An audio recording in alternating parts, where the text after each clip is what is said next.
உங்கள் இல்லங்களில் வந்து உங்கள் உள்ளங்களை உயிர்ப்பிப்பது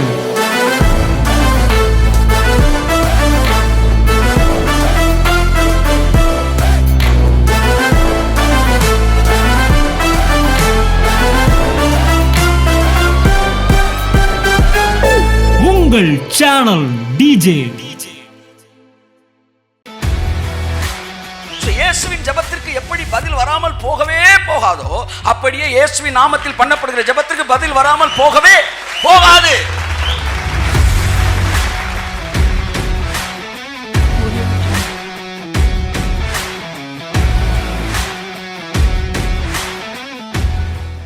என் அருமையான தேவ பிள்ளையே, தேவ மகளே, ஒண்ணுமே இல்லைன்னு உடஞ்சு போய் உட்கார்ந்துருக்காத.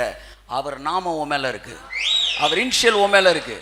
அதனால அவருடைய அத்தனை ஆசீர்வாதங்களுக்கும் நீ பாத்திரவானா இருக்கிறாய். கரங்களை தட்டி கர்த்தருக்கு நன்றி சொல்லுவோம். அவர் புத்தி யுக்தியோடு பிரயாசப்பட்ட அத்தனைக்கும் அவருடைய பிள்ளையாய் இருக்கிற உனக்கு இலவசமாய் தேவன் அதை கொடுக்கும்படி விரும்பி இருக்கிறார். 45:5 வாசி. ஏசாயா 45:5. நானே கர்த்தர், வேறொருவர் இல்லை, என்னை தவிர தேவன் இல்லை, என்னை தவிர ஒருவரும் இல்லை என்று சூரியன் உதிக்கிற திசையிலும் அது அஸ்தமிக்கிற திசையிலும் அறியும்படிக்கு நீ என்னை அறியாதிருந்தும் நான் உனக்கு இடைக்கட்டு கட்டினேன்.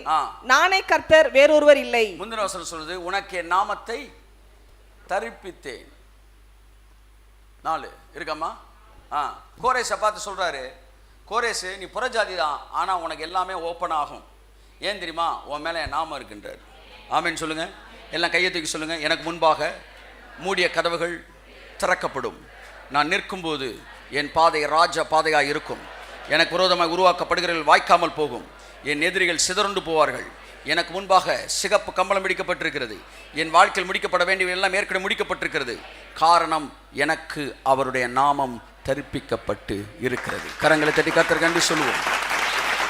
அவருடைய நாமம் உங்களுக்கு தரிப்பிக்கப்பட்டு இருக்கிறபடியினாலே நீங்கள் போய் நிற்கும்போது பரலோகம் உங்களை அவருடைய சாயலாகவே என்ன செய்கிறது? பார்க்கிறது. அவருடைய நாமத்தின் மேல் விசுவாசம் உள்ளவர்களாய் அவர் ஏற்றுக்கொண்டு எத்தனை பேரோ அத்தனை பேரும் பிள்ளைகளாகும்படி உங்களுக்கு என்ன செய்கிறார்? அதிகாரம் கொடுக்கிறார். அதான் ஏசாயா 62 சொல்லுகிறார், கர்த்தர் சொல்லுகிற புது நாமத்தால் நீ அழைக்கப்படுவாய். இனிமேல் நீ பிதாட்ட போய் நிற்கும் போது ஜஸ்டின் வந்திருக்கான்னு சொல்ல மாட்டாங்களாம் தூதர்கள். இயேசு வந்திருக்கிறார். கைத்தடுங்க அவருக்கு. இயேசு கிறிஸ்து வந்திருக்கிறார். உங்களுடைய நாமம் பரலோகம் உங்களுக்கு என்ன மரியாதை கொடுக்கும்? சாட்சாத் இயேசு கிறிஸ்து போய் பரலோகத்தில் நிற்கும் போது சர்வ தூத கணங்கள் எவ்வளவு மரியாதை கொடுக்குமோ அதே மரியாதையை உங்களுக்கு பரலோகம் கொடுக்கும். ஏனென்றால் இயேசு தம்முடைய நாமத்தை உங்களுக்கு அவர் தரிப்பித்திருக்கிறார். எஸ், உங்கள் நெற்றியில் அவருடைய நாமம் எழுதப்பட்டிருக்கிறது. இயேசு சொன்னார், என்னுடைய நாமத்தினால் நீங்கள் எதை கேட்டாலும் அதை பிதா உங்களுக்கு செய்வார்.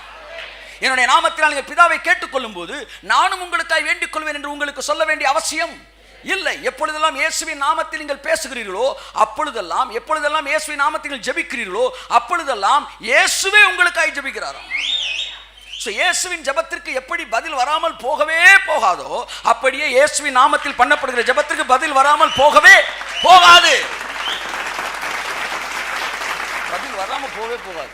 இன்னைக்கு ஆவியானவர் என்ன சொன்னார்? ஒரு 5 பேரை சரீர பலவீனம் உள்ளவங்களை முன்னாடி கூப்பிட்டு நீ ஜெபம் பண்ணுனாரு. யாரோ ஒரு 5 பேர். கர்த்தருடைய ஆவியானவர் சொன்னார், நான் ஜெபித்த போதெல்லாம் அற்புதங்கள் நடந்தது.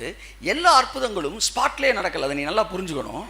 சிலருக்கு ஸ்பாட்டில் நடந்துச்சு, சிலருக்கு ஜோம் பண்ணிட்டு போங்கப்பா அப்படின்னு அவன் போகிற வழியில் என்ன செஞ்சு கையை தட்டி கொள்வார். எல்லாமே மிராக்கிள். என்ன சொல்ல வர்றார்? அல்டிமேட்டா ஜெபம்னு ஒன்று பண்ணிட்டீன்னா அதுக்கு பதில் ஒன்று இல்லாமல் போகவே கையை தட்டு. ஆமே ஆமே ஆமே ஆமே ஆமே ஆமே ஆமே ஆமே ஆமே.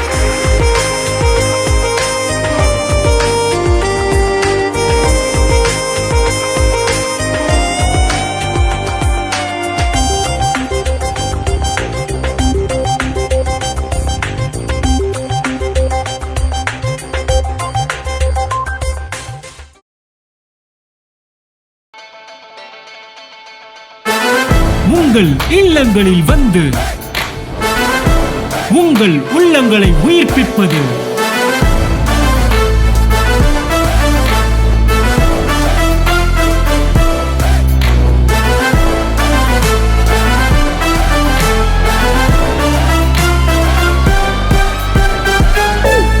உங்கள் சேனல் டிஜே